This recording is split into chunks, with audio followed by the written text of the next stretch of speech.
Welcome to my little container garden, which is right outside my kitchen door. We're up here on our deck, and I thought I would share with you a few tips and ideas so you could get started with your own herb container garden. And also share with you about 5 herbs that I plant over and over again, year after year. They're just great standards and they come in handy in so many different recipes. So first of all, let's talk about the plants. Rosemary, I absolutely love. And this one here is oregano. And up here is basil.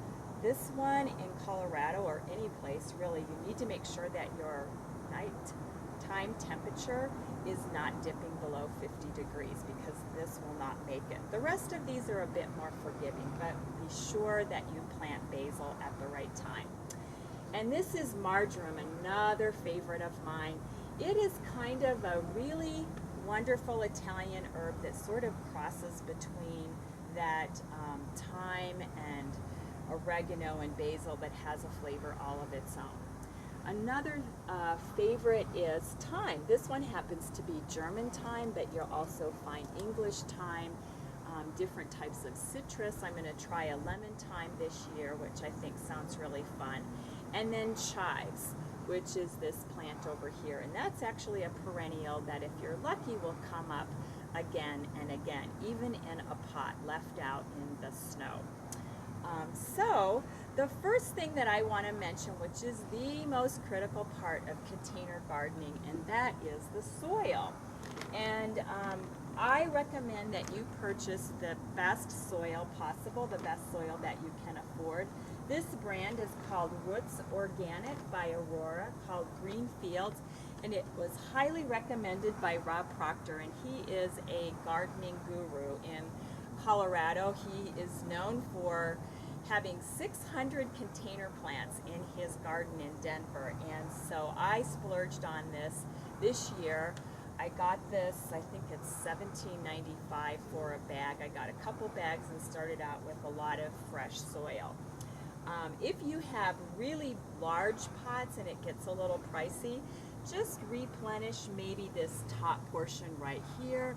Or if you find that it's a little cost prohibitive to do that, just make sure you're getting like 3 to 4 inches of organic compost on top of your pots to help give them a little bit more nourishment throughout the summer.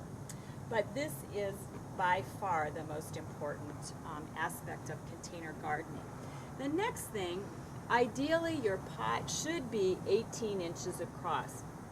When you're doing flowers in particular, I may not be following that rule quite with herbs, but that is, if you're purchasing new pots, the bigger the better.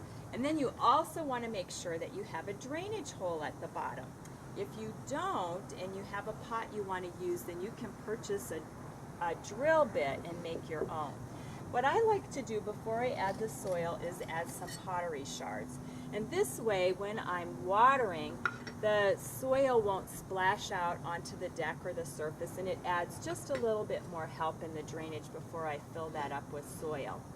So next we're going to be adding our soil, tapping it in really well, and then creating a hole for our pot with a garden trowel, placing it in, and then tapping again. And to release the plant, normally it just needs a couple of taps and the pot should release itself. And you're going to pot it all down and pack it in. And another thing that I wanted to share with you is my cool tool for this year. This is called a water meter. Quite inexpensive. I think I got it for $7. Doesn't require a battery. And what is nice about this is that it lets us know when we need to water our pots. And particularly a plastic pot, you have no idea sometimes what the soil is 4 inches down. So you just probe that in. Needs to be halfway between the edge of the pot and the plant and see where it registers. And this is on 2. Like your herbs, you want kind of like at a 1 or 2 stage. So it will save you time, money, and water. And the neat thing about this is not only in containers can this be used, but also in your garden and around your trees and shrubs. So those are some of the tips that I wanted to share with you to help you get started, and good luck with your own container garden. If you want to know more about cooking with herbs, we have a free demonstration coming up at Tagawa Gardens on June the 22nd, Sunday afternoon from 1 to 2. And I'd love to have you join us. There'll be recipes and lots of different dishes to try. So thank you so much for joining me today at Almost Vegan Cooking School and learning